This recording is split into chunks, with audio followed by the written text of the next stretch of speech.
I'm a lighting addict. I've done broadcast for 30 plus years. I've been in radio stations. I've done everything from part-time weekends all the way up through operations manager. I've done some engineering with my engineers at different sites that I've been at, different stations. I am not a broadcast engineer. I am not a lawyer. So what I'm about to tell you is just based upon my best knowledge. Do not come back to me when the FCC comes and takes your crap and say, Bob told me that I could do this. Don't do that. That one is not going to get you anywhere. All right, so first question that I have is, how many of you hold an FCC license for a transmitter? Oh. Yeah, all right. This is where we start to run into trouble. So I was telling this story last night. A couple years ago, when I first really started getting into this stuff, I looked at my chief engineer at my radio station. Not going to divulge his name. He is probably he is the best engineer that I've ever worked with in broadcast. This guy knows his stuff. I looked at him and I said, got a question for you. And he goes, yeah. If I wanted to run a transmitter at home for my Christmas lights, how should I figure out what frequency that I should use? And he just goes, frequency transmitter, huh? Yeah, for Christmas lights. He goes, transmitter, huh? And walked out of the room. That was the last I ever talked to him about it. So I kind of knew where he stood on everything. We can get in a lot of trouble. I'm sure as you've read, we don't do anything that causes a whole lot of grief to people. And I know you two over here, I'm just waiting for the FCC to stop by your place one day. But the good news is, for the most part, we don't cause a whole lot of trouble. We don't cause commercial radio stations any issues. Do any of you know what Part 15 rules are? Have you ever heard of those? Doesn't it say, I know you have. Doesn't it say you can only run like 15 milliwatts with a radiation pattern of less than... It does not tell you specific power. So okay. that is the biggest thing. It's 47 code, Title 47 Code of Federal Regulations, Part 15. That's exactly what Part 15 rules are, as far as we're concerned. It says that on FM frequencies, devices are limited to an effective service range of approximately 200 feet. Okay. That is what you are.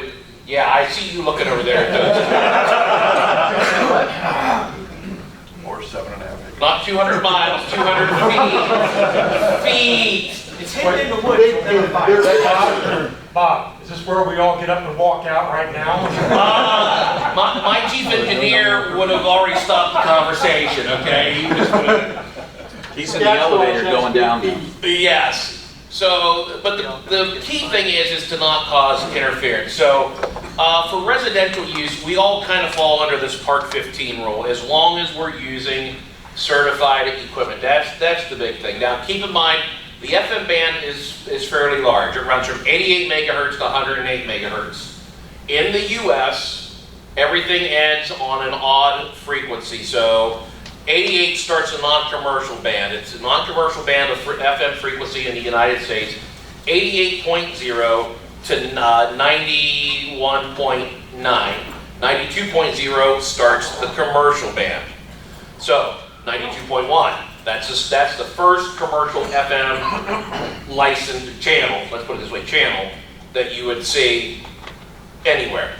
Non-commercial, 88.1 up through 91.9. That is what is going to be considered non-commercial. Most of us here probably live in that non-commercial range. And that's good, because once you start getting into the commercial range, and you can use a commercial range, you can go to that 92.1 and go up to the 107.9 as long as you're not interfering. This is good for the entire range though. As long as you're not interfering with a commercial licensed FM station. Now, I've heard before where people go, you know what, and I've heard this, not at this conference necessarily, maybe, possibly. Oh yeah, I just took the antenna off of the transmitter that I got and put on a high gain antenna. So that way I can get, well, it only got to the end of my block before, now I can hear it in another state. That's bad. The Part 15 rules state that the transmitters have to be manufactured in a way so that only the antenna supplied by the manufacturer is used with that transmitter. Not saying you can't do your own thing, because I know some of you do. I've heard that conversation before. I always cringe when I hear it, because bad things can happen. Who here likes the government knocking at their door? I don't see a single hand up. No comprende. No, no. I'm from the government. Then somebody else is going to come from the government. You will not hear that from the FCC. So as I was doing a little bit of research on this stuff, one of the things I looked at is forfeiture. In the commercial radio world, you have what is known as a Notice of Apparent Liability, NAL. So when a radio station does something bad, or they're out of compliance, or somebody says something bad on the air that they shouldn't say and it gets reported to the FCC, there is a Notice of Apparent Liability that is issued. They do that for commercial licensees because they know who they are. They don't know who we are. We don't have licenses. We are not licensed by the FCC to do what we do. They don't send us a little notice that says, by the way, we're going to come take all your crap. Literally. Anything that's attached to that transmitter, because you're out of compliance, they don't send that notice to us. They come in with the U.S. Marshals and just take it. You ever heard of pirate broadcasters? That's what happens to them. When the FCC finds them, they take everything. All of the equipment, anything that's attached to that transmitter goes bye-bye. And there's nothing that you can do to stop it. Because, again, reading some of this, and you can find this on the FCC website, there was an enforcement gentleman who lives in Philadelphia, I want to say. He was on a podcast. And they said, so, when you have to enforce on a pirate transmitter, what do you do? He goes, well, first off, we drive around in the truck and then we figure out where it is. And they have these trucks with about $200,000 worth of equipment in it. They're going to find out where you are. They start narrowing it down. This is if you're causing a problem. You're not causing a problem, and I'm going to tell you how to keep them causing a problem. You're not causing a problem, they're not going to find you. They're not going to look for you because they got better things to do. But you're causing an issue. They're going to drive around in their truck, and you're not going to know that they're driving around in this truck because they keep them unmarked. It doesn't say FCC Enforcement Bureau on the side. It'd be nice if it did, because then you can avoid all this stuff, right? But they drive around, they figure out where it is. Then they apply for a warrant with the U.S. Marshals. They come back, they knock on your door. The U.S. Marshals are there, the FCC is there, and they take stuff and they hand you a little notice saying, by the way, you are now fined X amount. That starts at $10,000. That can go all the way up to, let me see here somewhere in my notes, $75,000. I'd rather put that into my Christmas lights than paying the FCC. I don't know about you guys. Yeah?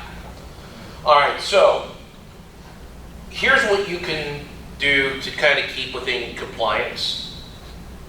Buy the transmitter, it's fine. You can have an FCC Part 15 licensed transmitter.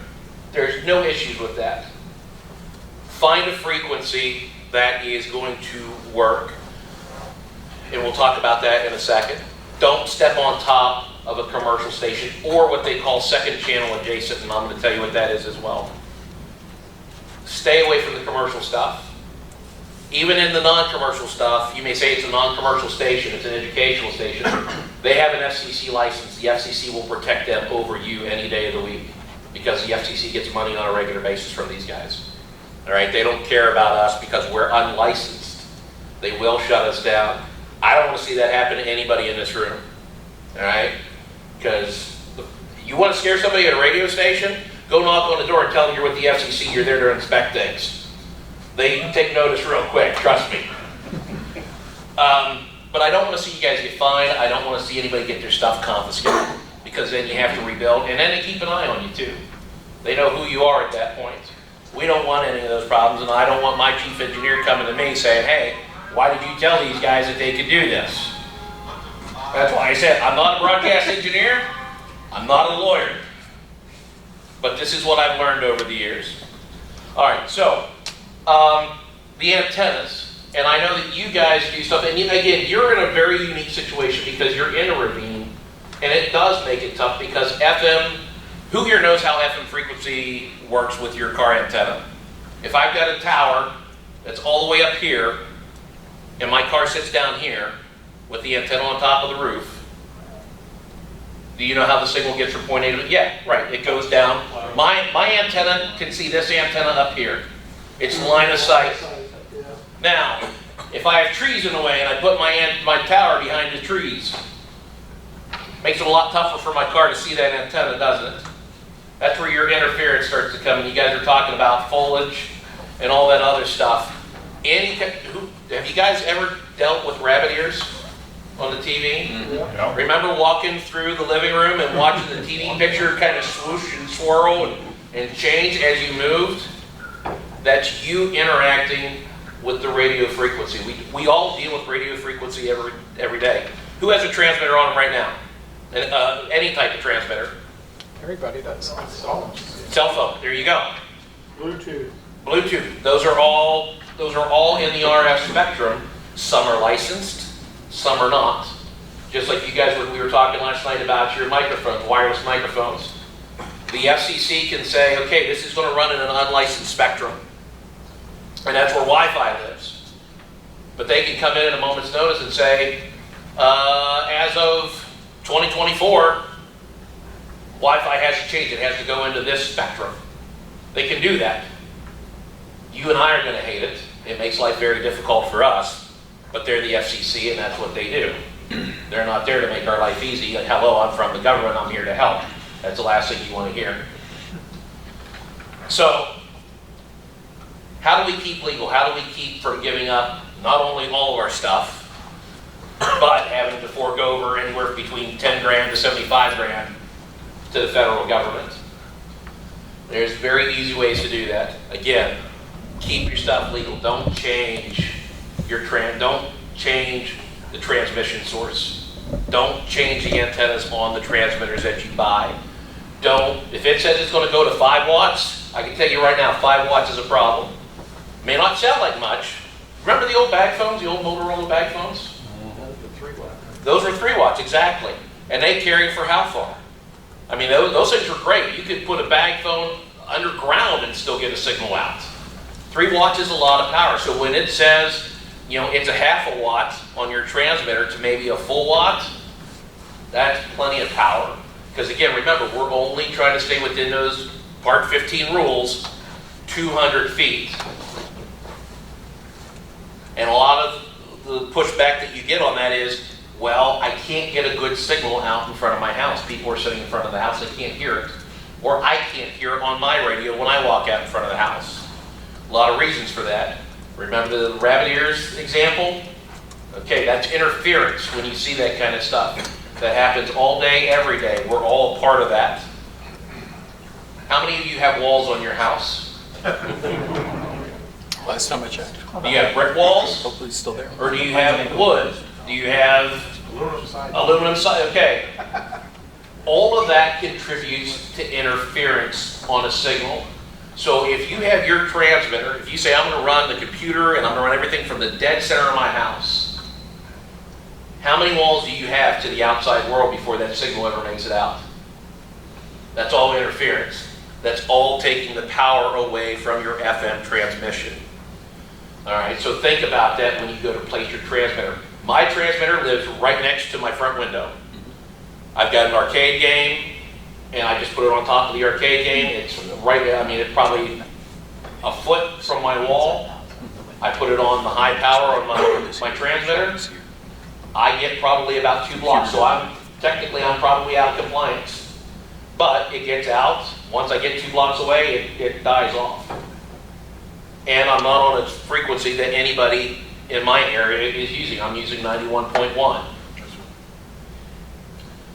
So nobody's going to complain. That's the biggest thing. If nobody complains, you're okay. So don't give anybody any reason to complain. You guys will be fine. That's the biggest thing. If there are no complaints, because I did ask, one of our engineers was actually supposed to be here today, and he bailed on me. So that's why you're getting the watered down version of the presentation. I asked him, I said, what happens if there is a complaint. Let's say I'm broadcasting on one of the commercial frequencies in here in town. We'll just say 92.3 because that's one of them that I know, and it's one of our stations. If I'm broadcasting on 92.3, which is our country station here in town, my neighbor wants to listen to 92.3 and they're hearing Christmas music. And it's July. They're going to have an issue with that. If they file a complaint with the FCC, the first thing that the FCC does is they come to us and say there's been a complaint, there's interference. Then it's up to us to try and remedy the interference. If we can find it, we'll knock on the door and say, hey, we think there's a transmission coming from here. Why is that? And it may be something innocuous. Maybe something is causing interference and you didn't know it. Or if my chief engineer walks in your house and he sees a little antenna with a thing on the front that says 92.3, chances are he's going to know what that is. I would hope so. And then he's going to ask me to turn it off. If I don't, and I refuse, then he can go to the FCC, which will then start enforcement procedures. And again, we want to stay away from the enforcement procedures.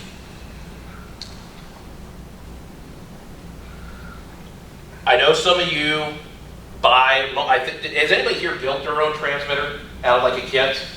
Okay. All right, so home-built transmitters, like all Part 15 transmitters, are not allowed to cause interference to licensed radio communications. This is directly from the FCC website. This is one of their bulletins. If a home-built Part 15 transmitter does cause interference to licensed radio communications, the Commission will require its operator to cease operation until the interference problem is corrected. Furthermore, if the Commission determines that the operator of such a transmitter has not attempted to ensure compliance with the Part 15 technical standards by employing good engineering practices, then that operator may be fined up to $10,000 for each violation and $75,000 for a repeat or continuing operation. You're an RF guy, so you're out of this. Who here is a broadcast engineer? Okay, that's kind of what I thought. Do you know how to fix a problem with your transmitter? Buy a new one. Well, that's the easiest way to do it. That's the easiest way. So again, it's one of those things where we want to make sure that we're staying within compliance. Now, the biggest question that we hear year after year, I've heard it before, I see it in the forums all the time, how do I pick a frequency?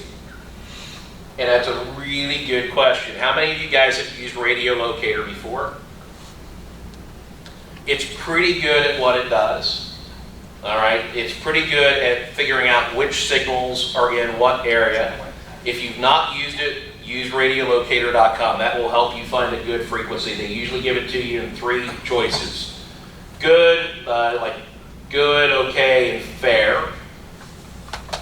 If you are in an area, if you're in a rural area, chances are you're not going to get a whole lot of grief from anybody. But if you're like in Columbus or up in Cleveland or Dayton or somewhere where Dayton's a mess.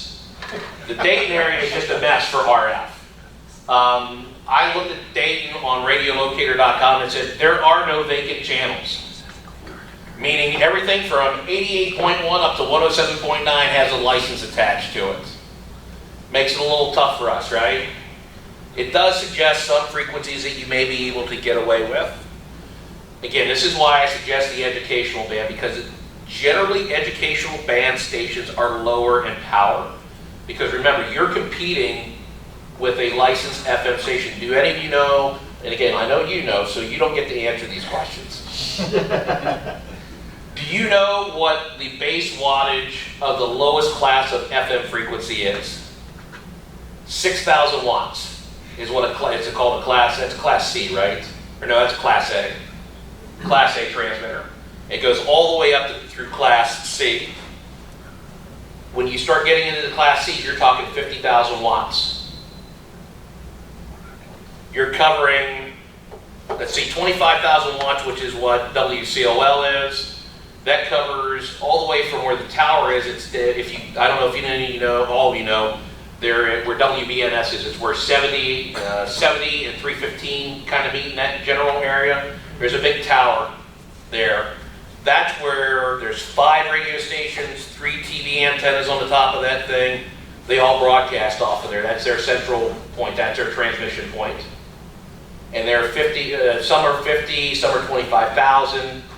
That 25,000 watts gets all the way through the 270 outer belt here, it covers all of Columbus, and it covers all 7 surrounding counties. That's what 50,000 watt or 25,000 watts gets you. 50,000 watts is probably going to get you probably another county or two outside of that in any direction, just to give you some idea of what the power is. So your half a watt to 1 watt transmitter that you're running at home, you're going to be able to get across the block and across the street with no problem. Again, making sure that stuff that I told you, like making sure there's no interference. You don't want to sit behind something metal. That's the worst thing that you can do. Put it right up against the glass. You know, put a little TV or put a little tray there and put it right up against the glass. Okay, Yes. question for you. So on radio locators, say you actually do have a frequency that it's not supposed, like you have your radius, and it's not supposed to be in your area, but you're able to pick them up. What legal ground do they have? Because isn't it probably just radiation off of the atmosphere? It's a good question to ask. If you look, and again, this is kind of going into some of the really technical stuff, if you pull up any given radio station on the FCC database, you can see what they call the service contour. There is an electrical measurement. This is how they actually measure the signal when they go out in the field. There's an electrical measurement that, I forget, it's like a microvolt or something like that, but at that voltage, they should have a certain strength. And that's if they're beyond that, then they go from what is their primary service contour to like a secondary and then a fringe. So even though it says that that frequency, that you can pick up that signal, if it's staticky-ish, you're probably in their fringe area. They're not going to enforce something in their fringe area. If you're in their primary service contour, yeah, you've got a problem. You know, that's where they'll probably start. And again, it all takes somebody to complain about it is really what it amounts to. So as long as you're not interfering with a commercial station of any type, whether it's educational or in the commercial band, you know, any licensee of the FCC, as long as you're not interfering with them, you're probably going to be okay. I don't see the FCC knocking on your door. But again, there are ways to make sure that that happens, and that's kind of, you know, that's what I wanted to touch on today. So I mentioned third channel adjacent, second channel and third channel adjacent. If you look at the way that the FCC divides up channels, and this is for TV, radio, all kinds of stuff, they have channel numbers on there. You and I say 91.1 or 92.3 or 98 point or whatever it is. That doesn't translate over into the FCC. They have a channel number, and it's like 253, 254, 255. You know, there's all these channel numbers, and it corresponds to a specific frequency. So let's just say a commercial station, you know, WAAA is licensed to channel number, whatever that is, then there's a frequency that's attached to that channel number. So what they do is they look at this on a spectrum. They say, okay, so 92.1 is your center point. Did you guys ever have to deal with frequencies? Remember the old analog radios where you had to tune them, you had to move them up and down the dial? I mean, it doesn't hold so much anymore because all the equipment is a lot better. These stations used to drift. So 92.1, they could drift down to 92.0 right on the mark, or to 92.2. They could go up. 92.1 is the center part of that. That's why they did it this way. So once you get to that, if it drifts and it goes up to 90, let's see, 92.1 goes up to 92.2, well, we've got a 92.3 here in town. You think those two are going to start to see some issues? And if you've ever noticed, if you've ever traveled the country and listened to radio stations, you'll see where we might have a 98.9 here in town, but there might be another 98.9, say, in Cleveland. And you wonder how that's possible. It's all because of the power. The 98.9 that's here is 6,000 watts. The 98.9 up in Cleveland may be 25,000. So if the station down here just says, I'm going to go rogue, and I'm going to put on 25,000 watts, things get stepped on. And that's where you get interference, and that's where you get companies talking to one another, asking what they're doing. And this applies to any frequency transmissions, cell phones, Wi-Fi, any of that stuff. It applies to all of that kind of thing. So what you want to do is if you know that you've got, let's say, here, and I'm going to use Columbus as an example, we've got 92.3. That is a commercially licensed station. Then we got 93.3. There are a couple stations that are in between there, but they're kind of outside of Columbus. So if I'm going to try and get in between those, because that's where I want to live down in that range for some reason, I'm not going to take 92.5. I can tell you that right now. Probably not even going to take 92.7.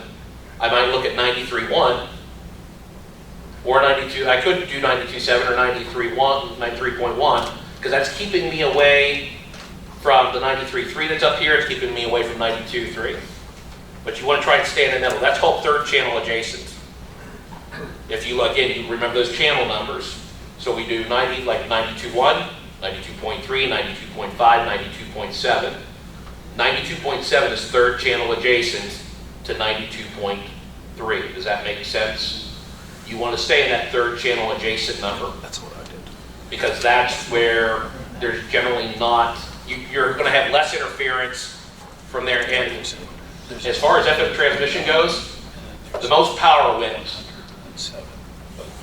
So if you decide I want to go on 92.3 for some reason, and you jack your power up to 10 watts because your transmitter can do it, you're going to win for the block or 2 blocks that you're transmitting in, or probably actually more than 2 blocks if you're at 10 watts. So you're going to go about half a mile. But then at some point, somebody's going to go, wait a minute, every time I pass through this neighborhood, I hear Christmas music, no matter what time of the year it is. And I don't know why, I want to hear this. Then that's when the complaint gets filed, and that's when the FCC gets involved. So again, try to stay, if you can, best practices that I've found over the years, stay in that educational band, that 88.1 to the 91.9, because that's generally where a lot of things do not live, unless of course you're in Dayton, which apparently has every frequency under the spectrum take it up. But again, it depends upon where you live and where the transmitter is, because just because a station is licensed or you hear it in Columbus doesn't mean that's where the transmitter is. The transmitter could be like 93.3 for us. They are on the south side of town. They're licensed to Asheville, Ohio, which is what they call the city of license. But the transmitter is on the south end of Columbus. And we cover Asheville with what they call a city grade signal. It goes back to that electrical measurement that I was telling you about. That's what we have to do as broadcasters, is meet those requirements. So that transmitter being down there, if I lived all the way on the north end of town, let's just say they were, a 100-watt station, a low power FM, a 100-watt low power FM, they're not going to cover the entire town. Their transmitter's on the south, I'm on the north end. I could probably use that frequency and not cause any problems because I'm outside of their primary service contour. But the closer I get, the more power that they are, and they're going to override me at some point. Now, I did hear this last night, I forget who was saying it, but they were using a frequency, and they used it last year, everything ran great. And then somebody said, they fired the show back up. Hey, I'm hearing Mexican rap music on your frequency. I'm not hearing the Christmas music. Stations get brought up. Stations get turned on. Your frequency may have to change, because remember, we don't have the right to it. The commercially licensed stations, or the licensees have the right to that frequency. Check your frequency before you start the next season. Stations do not pop up all the time because they're expensive to do. There's a lot of engineering studies that have to go on. It's not something that happens all the time, but it does happen, especially with low power FMs. Because we could all apply for a low power FM in here. But then there's all kind of legal requirements that we would have to do. We couldn't just turn it on at Christmas time. We'd have to run it all year and all the stuff that gets involved with that. Where am I on time? Yeah, I didn't think I took that long. So again, just kind of, does anybody have any questions on that before I move on? Is it true frequency power changes time of day? It depends upon Some what. stations turn there's lower. It depends upon what band you're talking about. The AM band, yes. AM frequencies propagate differently at night because AM is susceptible to EMI, electromagnetic radiation, electromagnetic interference. What do we know that's electromagnetic? Sun. The sun, thank you very much. You're exactly right. So a 50,000 watt AM station during the daytime, which is what I work for 610 here locally. We're 50,000 watts during the daytime. We cover the entire state, all 88 counties. And we can probably be heard Michigan, Indiana, Illinois, maybe even Canada, I'm not sure. At nighttime, if we were to broadcast 50,000 watts, you'd hear us across the entire country. So yes, we do have to change our power at night and our pattern, our antenna pattern. Because the transmitters that we have at home are all omnidirectional. In other words, they broadcast the same power all the way around. Some stations run directional. Do any of you guys know what 97.9 is here in town, WNCI? They are 175,000 watts directional.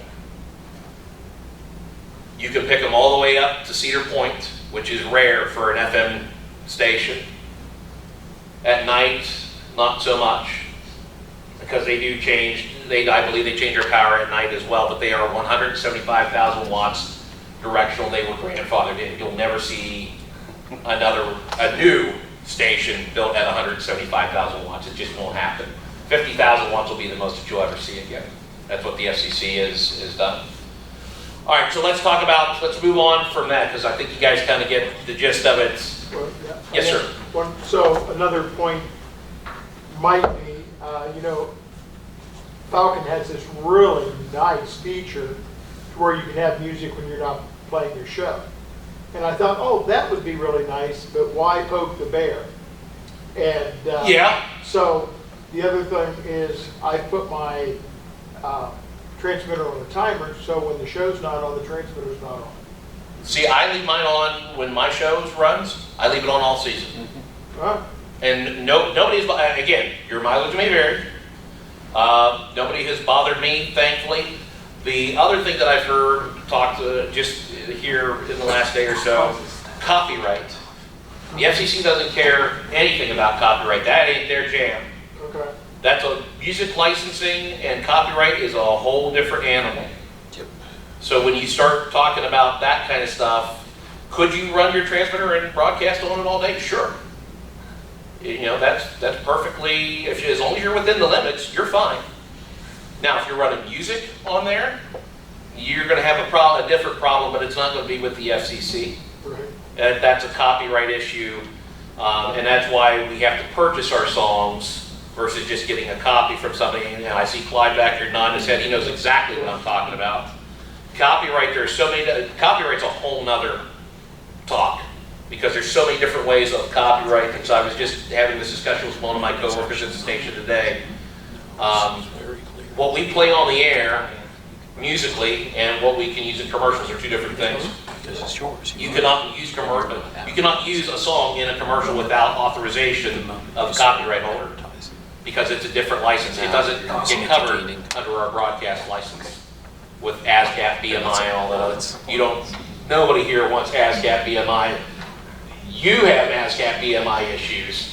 Well, technically, with me, I have to be one-to-one. So I have 10 DJs, so I have to buy 10 copies of the song.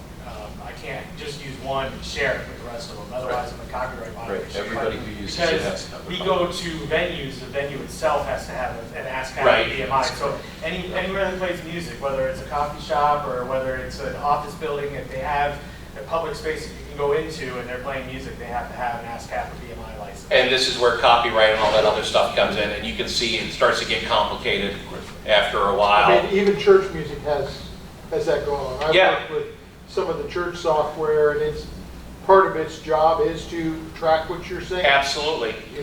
And there are issues, and there's stuff out there that monitors for this kind of thing. There's listening posts that are out there. I'll give you an example. One of our shows, about 2 years ago, they decided they wanted to play the Michael Buffer, Let's Get Ready to Rumble. Oh, ladies and gentlemen. Let's get ready to. Yeah, No, that's bad. That's Oh, bad. yes, it That is is. really bad. He's trademarked that. Yes, he has. And yeah, you can't just willy-nilly do what you want to do anytime you want to do You sure can. You know how I know this? it. Something like a $70,000 fine or something, maybe? How much? I don't know, 70,000? I don't think it was that, the bill. I think he did ask for like about 45 grand, though, is what they sent to our company. And they sent something to the iHeart lawyers, which in turn sent something to my boss, which I wasn't even involved in it, and I got an email on it.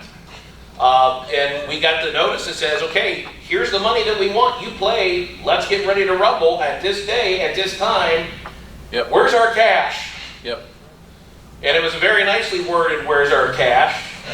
But they wanted their cash. Yes, that is, that's where you start getting into trademark issues. But like I said, that's a whole different thing. You don't want any parts of that. And God help you if you ever have to deal with CSAC. Yeah, you do not want to deal with it. Because CSAC is just, they are the mob. I mean, really, they don't track you. Grandma got run over by a reindeer. Yeah. Do you know why nobody played it on the air for a long time? Because it was CSAC licensed. Until I think it's under BMI or ASCAP now. Mm-hmm. But nobody played it because it was CSAC, and nobody wanted to deal with CSAC because they're out of Canada. And that was just, they're a nightmare. I've seen some of the bills that they've set places. You played our song, so you have 10 rooms in the building that you're in. We want 10,000 per room. That's how they do it. Okay. Yeah, they don't play nice. Do they get it? I don't know, because I've never had to pay the bill. I've seen it come in, but I just never had to pay because I'm not the business owner. So again, we talked a little bit about interference. The other thing that a lot of folks, and I've done radio production for the last 25 years. All right, I understand audio. I understand how to get quality audio. Do not run your transmitter at the highest volume, the highest input. Don't run your computer output at the highest level. 50%. Set it down a little bit. All right, go. Clipping is your friend. Well, it's clipping is an issue. But I do it. Why do you think it's there? Why do you think they put the needle to go all the way to the right? Yeah. Because you want to see if you can bend it around that little peg that says the end. That's why I use a digital So I VU. turn it down. Yes, yeah, use the VU meters. I like red. Crank it some. Okay, I've got some broadcast engineers that would like to talk to you. That doesn't even sound good. Somebody said, so how's everything with the show? Right, well, that's where you get the distortion and everything else. You want to leave a little bit. Has anybody imported any kind of audio, looked at it in a waveform before? Have you guys done that? That's the way it's going to. Okay. Then I get people that. Audacity is a great tool, it's free. Well, that's And what we're trying to also, jack it it up. will also fix that for you. Well, you got to start off with a decent source audio. You can't take something, have you ever heard of brick wall limiting? Have you guys ever heard of that? You know what it is? Next time you look at an audio file, you'll see all these little peaks, okay? If you see a lot of peaks and a lot of stuff in between them, that's good. If you see something that looks like somebody took a ruler and chopped it off at the top, that's not good. That's what they call brick wall limiting. And it makes your audio really just sound poor. All right, so quality audio source. Don't try to jam the output as high as you can on the way out. There are ways to fix low audio. All right, first off, normalize everything. Normalization will take song A and song B and make them sound the same audio level. You want to normalize your audio. It'll ask you, primarily where do you want to set it, what level. Depending upon where things are, I try to normalize everything right around -6 or 0, and it goes down from there. About -6 I think it's DBU. What is it? If you're doing zeros, Is that what it is? Okay, I always get the 2. DBUs up to plus 40. Okay, so that's 100% gets into the red. Okay. Because again, it looks at depending upon the VU meter that you're looking That's just at. when you're in the digital realm. So if you're in Okay. Audacity, whatever. All right, so DBFS -6 is about, and if you look at it at a meter, that's where it starts to get yellow before it hits that red spot. That's a good place to be. If it bounces up into red a little bit, that's okay. That's fine. But you don't want it all the way in the red all the time. You don't want it all the way down here. So normalization will help fix that and get you some quality audio out of your songs depending upon where you get them. If you get them from the same source all the time, like I get all my stuff from Amazon, generally what you get from there is usually normalized all to the same. You know, if you listen to it and one sounds lower than the other, normalize it and try to get it all the same. So that way, I mean, how many of you hate when the TV gets loud when the commercials come on? Yeah. Imagine sitting in your car watching Christmas lights and all of a sudden, hey, this is great. Holy cow, that's loud. That's what normalization of your audio is going to prevent, to keep that kind of stuff from happening. So, any questions for me? Because I think I got a couple of minutes left, but any questions on anything like that? Why don't you two decide? Okay. You go ahead first. Oh, go ahead him. first. So I've normalized our audio, stuff like that. We also do voiceovers. But I've noticed that other radio stations, obviously that are commercial grade, their stations are always louder, so you don't have to have as loud as a volume on your radio. Yes. And then my transmitter, I have to crank it up 10 notches to sound the same type of volume. Is that standard, or am I Yes, doing something wrong? actually that is. You're not doing anything Okay. wrong. There is what they call modulation on the transmitters. Now, if you want to get into those wars, or well, not necessarily wars, but if you want to do the same thing, be prepared to spend some money, because that's what. Have you ever seen a processing rack at a radio station? Yeah. Okay, the base unit, which is usually an Optimod or an Omnia unit, that is where all of the processing goes through at the very end, generally before it hits the transmitter.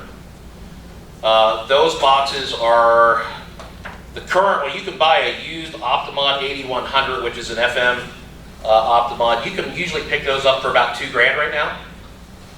I don't know if you want to drop that into the audio processing for your Christmas lights or not, but you can if you really want to. But there are ways, what they call, it's called modulation. Radio stations are able to modulate up to legally, I believe, is it 125% of modulation that they're allowed to do? I don't know what the current rules are. Well, for FM, you need to stay under 100%. So what you'll see is that stations will modulate higher, and that's how they get louder on the dial. Gotcha. So some stations modulate at 100%, some modulate at 105, so that's how they're louder on the dial, and it's designed to do the exact same thing as the loud commercials are supposed to do. Get your attention, and you stick there and you turn the other station, you turn it down, then the other stations sound lower, so you're not going to go back to that, you're going to go to the one that's kind of the idea behind it. Okay. I mean, you can process your audio if you really want to. There are lots of processing units that are out there that are cheap.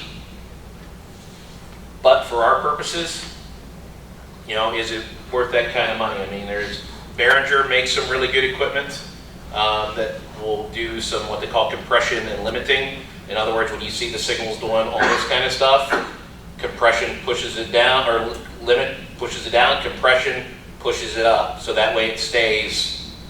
If you've ever noticed and you ever listen to a CD versus what you hear on the radio, and you go, wow, that song sounds really different. There's a reason for that. It's because it's processed. It's not the original, it's the original song, but it's not the way that the artist recorded the song. And stations do that all the time. There are just racks upon racks of equipment, you know, in radio stations that do all that kind of stuff. And it's made to make it sound better or punchier or whatever they're going for. You know, urban stations will add a little more bass into the signal to make it a little more booming. You'll see adult contemporary AC stations, your soft rocks, you know, your kind of what's called AC contemporary, like Sunny 95 is here in town. They may make that mid section sound a little better. They may take a little off the top, the high end, take a little out of the bottom, and that's what soft rock stations will do. Rock stations will make it sound a little more punchy. They'll open frequencies up. But again, that's all of that racks upon racks of stuff that I don't completely understand, that my engineers won't explain to me because they don't want me to know what's going on. But that's why it sounds different, and that's why, you know, what you use on your transmitter sounds different than what's coming out of a commercial station. It's because they put thousands of dollars into that rack of equipment. If you want to do the same thing, all that equipment's available to you. You could Broadcast Supply Warehouse. It's a great place. And you can see what some of that stuff is. You know, and even DJs, I'm sure you guys use a little bit of processing on stuff, probably like a Sonic Maximizer or a Aphex Exciter for the top end. You know, you could do that kind of stuff at home. You could buy that stuff, but you know, do you really want to have to mess with all that?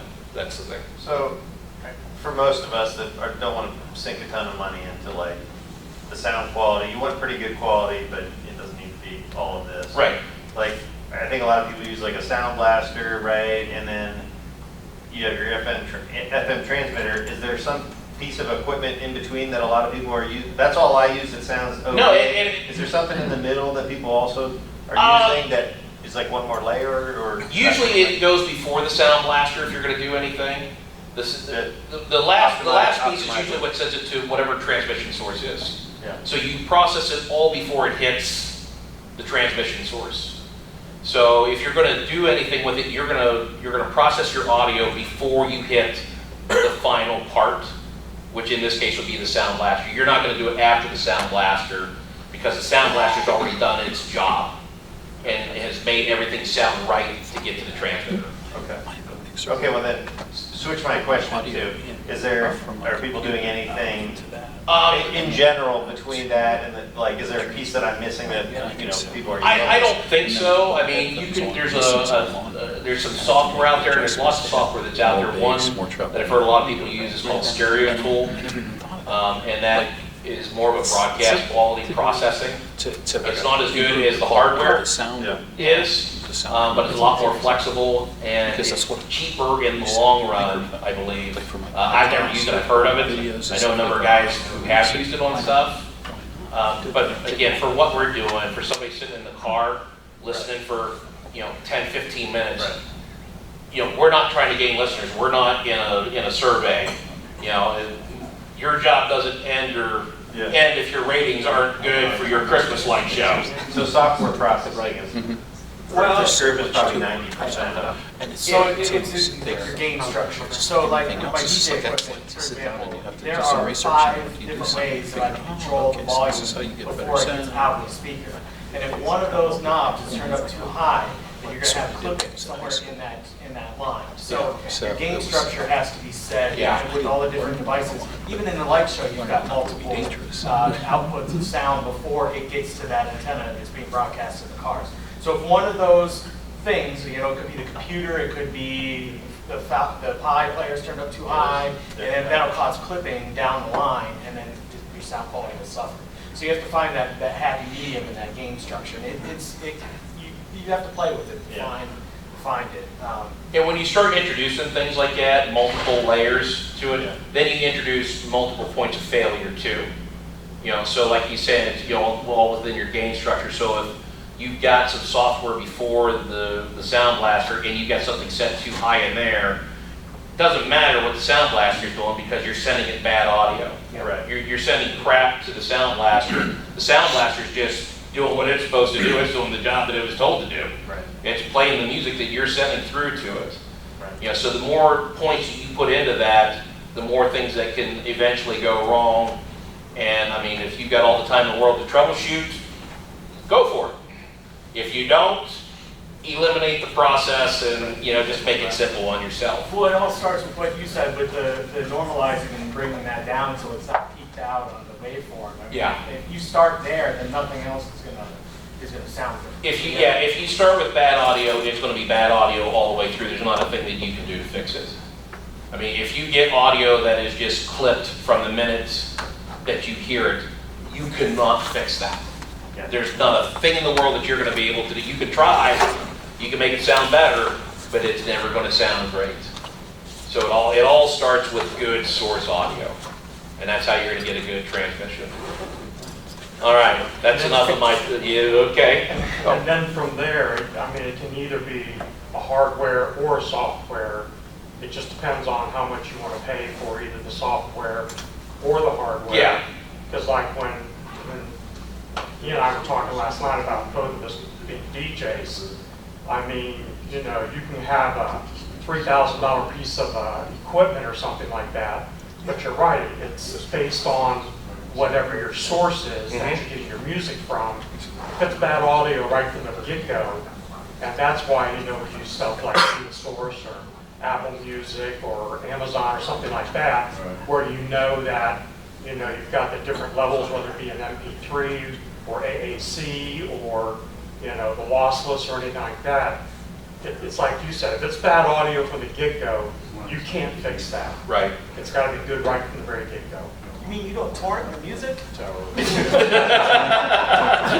right, one last one. Do that. In front of a window. Yes. Is there a distance limit from your source to that antenna that you have to be concerned about? It all depends upon the interference that's between where that antenna is and where your listener is, where the receiver is.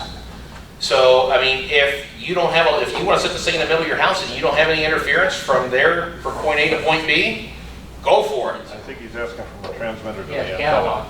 There's no, I mean, So I'm in the garage, the FM transmitter's there, nice little antenna I've got with it. right. Type thing, and the quality's fair, it's not great, I'm not broadcasting forever, but it's not the best quality either. I got a metal garage door there, that's probably not a good thing trying. No, I like the idea of putting it in the window, but can I just take the FM transmitter and somehow wire it through the house and get it in the living room front window? Yeah, I mean, all you have to do is get your source of audio to the transmitter. Okay, That's, so I yeah. went that route. It doesn't matter where the transmitter lives, to be honest. Okay. It's everything that's in between there, but keep in mind that as you move that transmitter, then your 200 feet, what they say 200 feet is going to change. So if you've got it in the back of the house, think about wherever, 100 or so odd feet is. Right, but I'm just saying, just think of where that radiation point is, and then start measuring from there and figure out what's in the way. If you move that up to a window, again, there's not a whole lot of interference, or you just got the glass. It's going to stop a little bit, but not enough to notice. Better off to move the antenna. Although it makes sense. That's what I was going to say. Well, that's why you move your transmitter. Well, I'm saying leave the transmitter and just extend the antenna to the outside. But that's a whole different, see, now you're actually messing with the construction of the transmitter. That becomes a problem with the FCC, because a lot of guys will put high gain antennas on there, they'll move it. Oh, the other thing I would say is height also equals more power. The higher up you go, the further a transmitter will broadcast out. So if you ever, look at a TV transmitter, how high are they up? Or an antenna, the broadcast antennas. They're usually not at ground level, right? I'm so excited. They're usually up on a tower somewhere. There's a reason for that. Like, a lot of stations here that run 50 or 25,000 watts, they're not pushing 50,000 watts up the tower. They're pushing about 12,500. Pushing about half of what their power is, because there's a thing called effective radiated power. So at X, they're supposed to cover what they call a city grade signal, which is that electrical measurement that I was telling you about, at a certain range. So whatever that looks like, however they get there, doesn't matter what the components are, it's the effective radiated power of that station.